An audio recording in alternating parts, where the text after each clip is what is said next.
Here now is Solutionaries. Welcome back to Solutionaries. I'm Louis Bolden.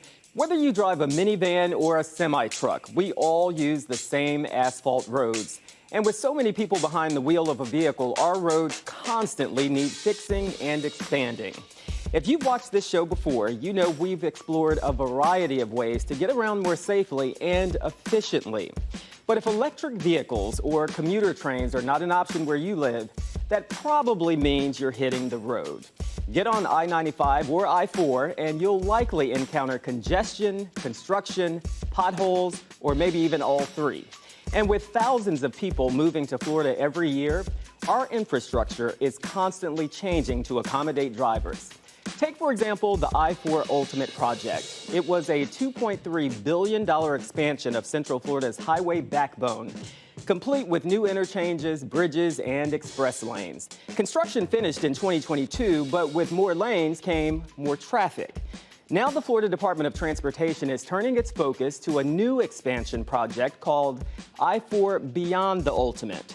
So when building bigger doesn't work, what's the solution? Let's look at Houston, Texas, where the Solutionaries team is responding to the issue and taking a look at how the city is thinking a bit differently. The United States is behind in a key area. When it comes to roads and bridges and tunnels, we're kind of in trouble. In fact, the World Economic Forum ranks the United States 13 when it comes to infrastructure. In Houston, Texas, though, they're thinking a little differently. Their solution isn't to add more car lanes, but to subtract them. Another sweltering summer day in Houston. And for news photographer Adrian Montez, another one. A familiar assignment. How would you rate the condition of our roads this summer in Houston? It's probably the worst. On this particular day, 3 lanes of interstate highway are toast. They've failed, buckled under the extreme heat. In this city, it's one of 100 traffic nightmares this week. Perpetual construction zones top the list of commuters' complaints. No one wants to be in Houston for 10 years waiting on 610 to get fixed. But that's just what we've got. Like other major cities, unending road expansion. So-called improvements that can barely keep pace with the ever-increasing volume of traffic. And it's a problem exacerbated by the simple fact that everybody seems to be driving themselves and without passengers.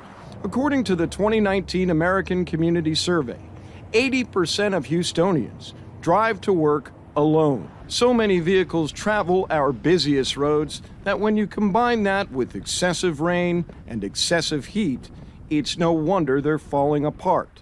And if there's one guy who knows that firsthand. Are we all set? You ready for this ride, Reed? I'm ready. Let's do it. Do it.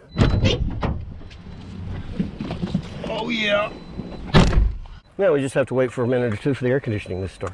Reed Ruppel is a grizzled Houston road warrior. Ask him about Houston traffic and the conditions of Houston's roads, and he'll give you an earful. There's buckles everywhere. A lot of them are small buckles, so you have a bump, a bump, a bump. You know, that doesn't make it smooth for the riders or for your vehicles. Houston's already home to the widest highway in the world, I-10, what the locals call the Katy Freeway. It spans a staggering 26 lanes on Houston's west side. Are we supposed to keep building more lanes? With an ever-expanding population, that plan is ultimately untenable. So who's got a solution? David Fields, Chief Transportation Planner, the City of Houston. Mr. Fields is the very first person to hold that newly created job. And among his many tasks, convincing you not to drive, at least not as much. First thing is try one step. It's not you have to give up your car forever, you're never going to drive again. This is not a binary yes or no conversation. This is you make a lot of different trips throughout the week. And maybe it's not taking the bus on the first one. Maybe it's walking to school with your child that day. Maybe it is biking to the park one afternoon when you get home from work. Whatever it is, just recognize that through the course of the week you have so many different trips. Let's start talking about other options for some of them. Houston's so-called Vision Zero plan is supposed to end traffic deaths in this city by the year 2030. That is an aggressive plan. And to reach it, Houston is reimagining what streets should be like, actually tearing up lanes of traffic and replacing them with wider bike lanes. For Solutionaries, I'm Joel Eisenbaum. In Florida, some cities are taking a different approach. Instead of bike lanes, Orlando's Lake Nona neighborhood now has autonomous shuttles. And they're not alone. Half a dozen Florida communities have partnered with a company called Beep. But there is one big drawback: speed. With a top speed of just 15 miles per hour, this solution is only for short distances. So highways are here to stay.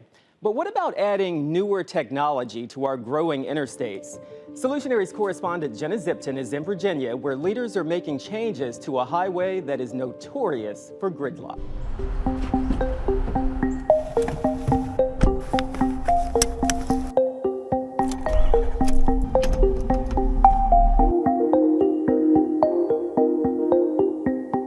When people complain, what is the top complaint about 81? It's safety. I think that a lot of people are scared to drive on I-81. The safety-wise on this interstate is ridiculous. Do you ever feel like you're not safe? Yes. What are the biggest problems that we're seeing with Interstate 81 that you are working to fix? Well, it's really twofold. The first one here is on my lapel, and that's safety. So that is our primary objective, is making Interstate 81 as safe as we possibly can with the money that is available to us. And the second is reducing congestion. And those two things are really closely tied. You know, safety issues create congestion, congestion creates safety. So if we can solve those two problems in our top 20% problematic areas along Interstate 81, it will make a big impact. I'm Dave Covington, VDOT's I-81 Program Delivery Director. Exit 128. Back in 2018, when we kicked off the I-81 Corridor Improvement Plan, which was a study to look at the entirety of I-81 to determine what can we do to make improvements to drive down crashes and reduce congestion. We looked at a lot of data. Where are the crash hotspots? Where do we have recurring congestion? Came up with a bunch of concepts, shared that with the public through a series of 12 public meetings, and came up with a suite of projects that we can deliver and that we can afford. We are at the exit 140 interchange right now. We're going to get on I-81 and drive south. Okay, so as far as I can see down the interstate here, it's all a work zone. Yes. And you notice all the work is in the median. So what we've done is we've shifted everybody to the outside. We went in, strengthened the shoulders, pushed everybody to the outside, put in the barrier wall. So it is a significant work zone. A lot of activity right now.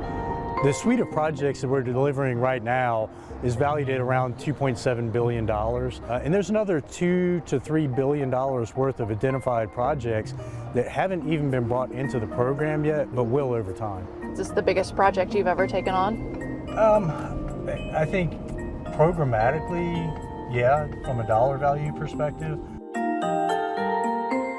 How often do you drive 81? Every day. What do you think about the interstate? The road construction is the worst part of the interstate. What do you think all this construction is going to do? Do you think it's going to help?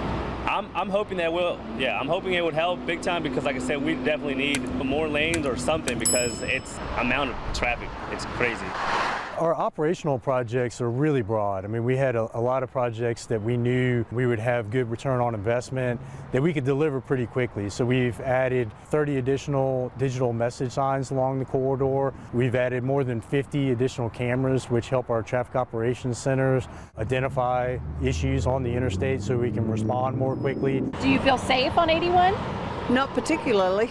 But only because there's a lot of traffic and it's only 2 lanes. Hopefully they extend it, more lanes, give us more lanes. Some parts smooth, some parts kind of busy. I'm a truck driver, so. I think there's a lot of trucks. Talk to me about the trucks. Never in the correct lane. Yeah, big trucks almost never in their lane. Make me mad. 2 things make 81 unique: the mountains and curves and the huge number of trucks. There are more than 2,000 crashes every year. 1 in 4 involve heavy trucks. the highest percentage for any interstate in Virginia.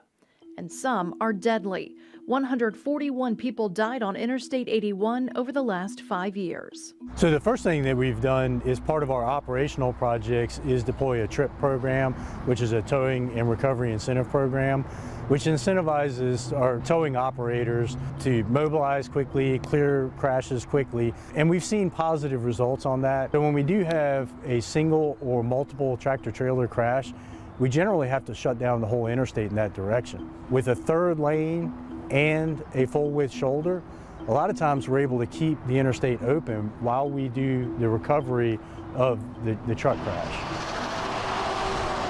I-81 carries the highest percentage of truck traffic of any interstate in the Commonwealth of Virginia. We have to account for that in the design. When people are driving this close to a tractor trailer, it makes people nervous, especially if they're in a small vehicle. Just the sheer size difference in knowing what can happen. The thing that people have to remember is that the truck drivers are also counting on the interstate to be safe and reliable. I mean, it's their livelihood, it's their job.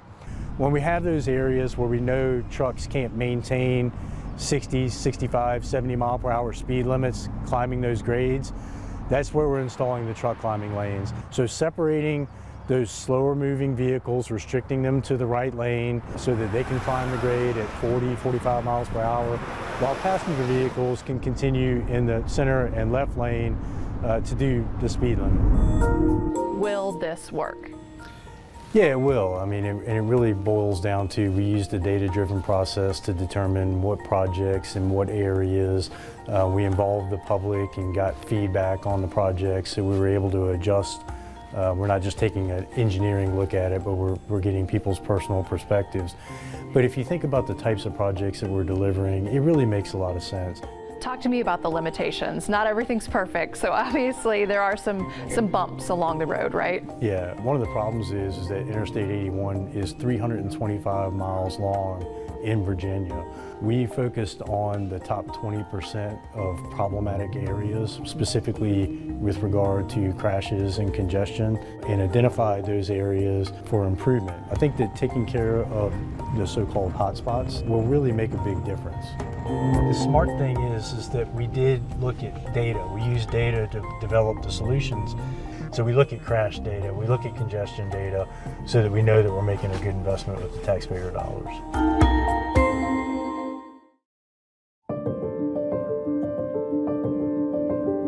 Welcome back to Solutionaries. If you live in Florida, chances are the town you grew up in or live in now looks different than it did 10 years ago.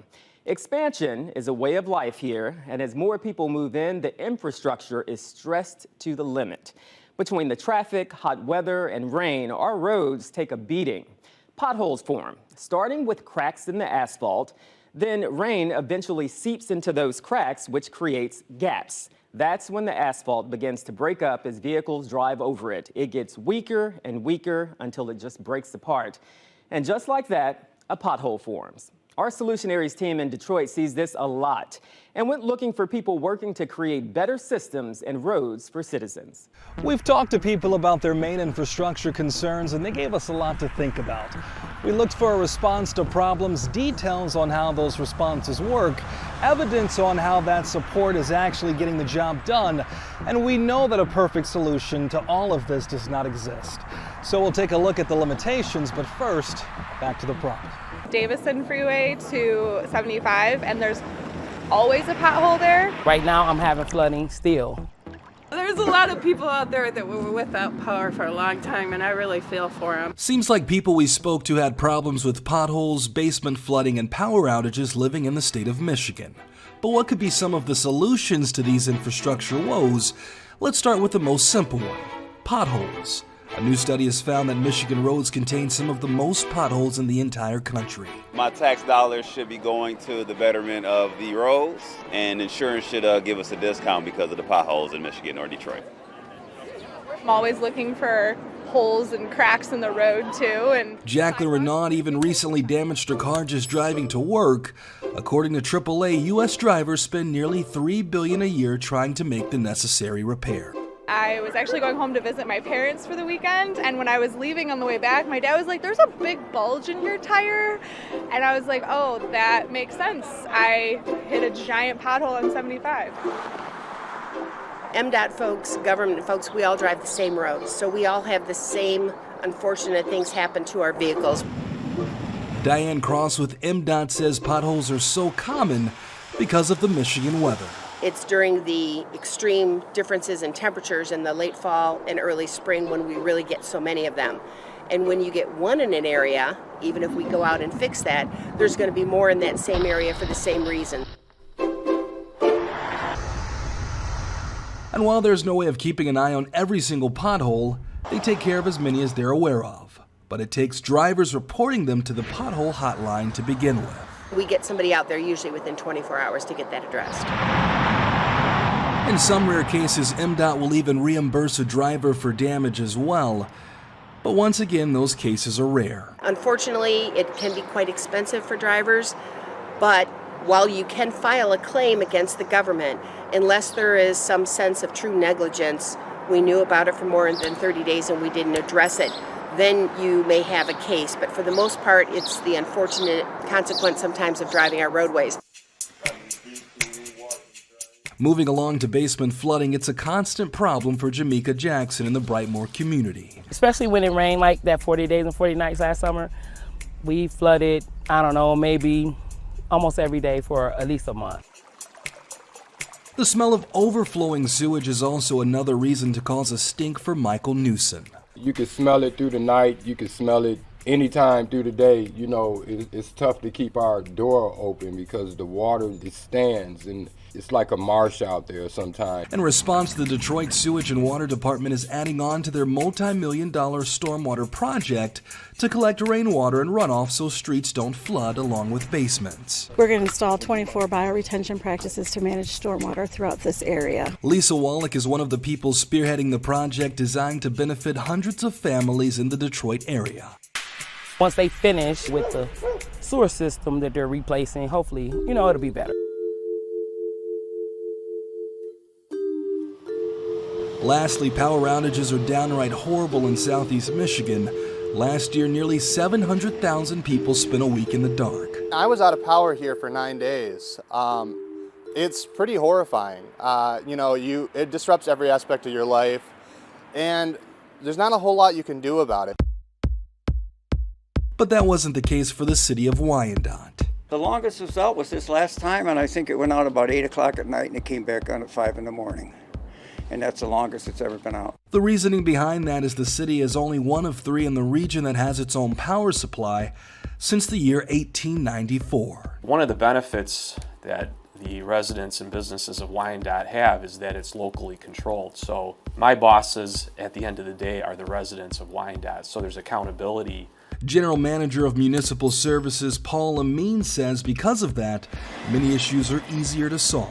At the end of the day, it's the residents that benefit the most. A lot of the residents, you have some bragging rights when your electricity is up, and your neighbors a couple miles to the west may not have theirs up yet. I know it's unfortunate, but there is some local pride in being able to say that you're up and running before other people are. People from several other cities want the same thing, but changing over time from a major company like DTE is way harder than it sounds. To replicate the Wyandotte model in another city, extremely difficult. It would be extremely difficult to unwind everything that's been in place for a number of years, which is why Wyandotte has the advantage from having put this in place well over 100 years ago. We're not going to lie, a lot of these problems don't have the easiest solutions, but at least the officials who are here also are trying to make things better one step at a time. Helplines to locate and fix potholes are important, yes. We know it may sound basic, but you need to actually report these problems to get results. Also, when it comes to flooding, environmental engineers can help your community. Be vigilant and let your community leaders know that you have issues that you're facing, and educate yourself with all of the resources that are possible, even the ones like a separate power grid. Just remember, if you know of the change that exists, you have the power to make that change in your communities. I'm Louis Bolden. Thanks for watching Solutionaries. Don't forget you can stream all of our episodes free right now in the new 6 Plus app. Take care.